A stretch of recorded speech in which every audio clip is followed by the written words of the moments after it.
قرآن مجید میں 5 جگہ اللہ کے حق کے بعد فوراً والدین کا حق ہے. وَقَضَىٰ رَبُّكَ أَلَّا تَعْبُدُوا إِلَّا إِيَّاهُ وَبِالْوَالِدَيْنِ إِحْسَانًا.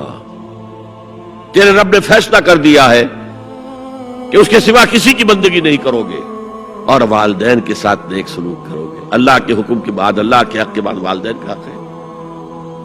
سورہ لقمان میں انشکر لی ولوالدیک، شکر ادا کرو میرا بھی اور اپنے والدین کا بھی. اور سورہ بنی اسرائیل میں تو کیا تفصیل آئی ہے. اما یبلغن عندک الکبر احدہما او کلاہما فلا تقل لہما اف ولا تنہرہما وقل لہما قولا کریما واخفض لہما جناح الذل من الرحمۃ وقل رب ارحمہما کما ربیانی صغیرا. اگر تمہارے والدین میں سے ایک یا دونوں تمہارے پاس بڑھاپے کی عمر کو پہنچ ہی جائے، انہیں کبھی اف تک نہ کہنا، دل نہ توڑنا ان کا، چھاتی چوڑی کر کے بات نہ کرنا، ان سے کندھے جھکا کر بات کرنا، ادب سے گفتگو کرنا. قل لہما قولا کریما واخفض لہما جناح الذل من الرحمہ، اپنے کندھوں کو جھکا کر رکھنا.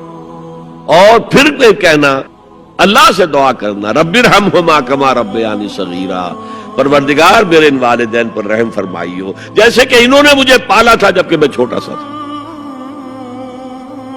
تو خاندان کے نظام کو مستحکم کرنے کے لیے 3 ڈائمنشنز ہیں. جیسے ایک کمرہ ہے، چوڑائی ہے، لمبائی ہے، اونچائی ہے. پہلے تو شوہر اور بیوی کے درمیان bond of love.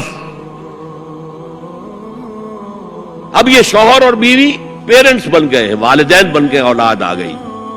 Second dimension add ہو گئی، ادب، عزت.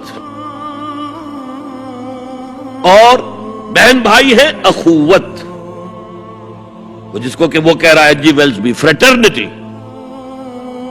خاندان کا ادارہ مستحکم. یہاں ایک نقطہ اور بیان کر دوں. لیگل لیول پر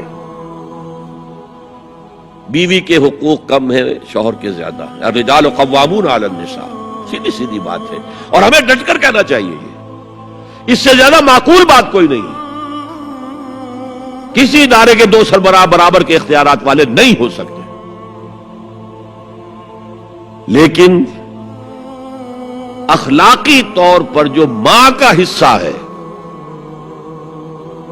باپ کا حصہ اس سے 1/3 ہے. قرآن مجید میں آیا ہے نا، حملتہ امہ وہنا علی وہن وفصالہ فی عامین ان اشکر لی ولوالدیک. اسے اٹھائے رکھا اس کی ماں نے اپنے پیٹ میں، کمزوری پر کمزوری جھیل. کمزوری تو ہو رہی ہے، اس کا خون چوس رہا ہے اندر، جھونک جو ہے وہ چوس رہی ہے خون اس کا. اور سب ماؤں کو تو اتنی نرشمنٹ موجود نہیں ہوتی کہ آپ پریگننسی میں اس کے لیے ضروری نرشمنٹ فراہم کر دیں. وہنن علی وہن، کمزوری پر کمزوری جھیل کر بھی اپنے پیٹ میں اٹھائے رکھا. وفصالہ فی عامین، اور پھر دودھ چھڑانا ہوا 2 سالوں میں. وہ جھونک جو ہے وہ پھر اس کی چھاتیوں سے چمٹ گئی. لہذا اس کا حق 3 گنا زیادہ ہے باپ سے. ایک صحابی حضور سے پوچھتے ہیں، حضور میرے حسن سلوک کا اولین مستحق کون ہے؟ فرمایا تمہاری والدہ. پھر پوچھا ان کے بعد کون؟ پھر کہا تمہاری والدہ. پھر پوچھا ان کے بعد کون؟ پھر کہا تمہاری والدہ. پھر پوچھا ان کے بعد کون؟ تو کہا تمہارے والد. 3 درجے. اور یہ جو فرمایا الجنت تحت اقدام الامہات، جنت تو ماؤں کے قدموں تلے ہے، یہ باپ کے بارے میں تو نہیں فرمایا. یہ ہے ایکویشن، بیلنس. اسلام قسط کی بات کرتا ہے، انصاف کی بات نہیں کرتا. انصاف تو یہ کہ آدھی روٹی ادھر دے دو، آدھی ادھر دے دو.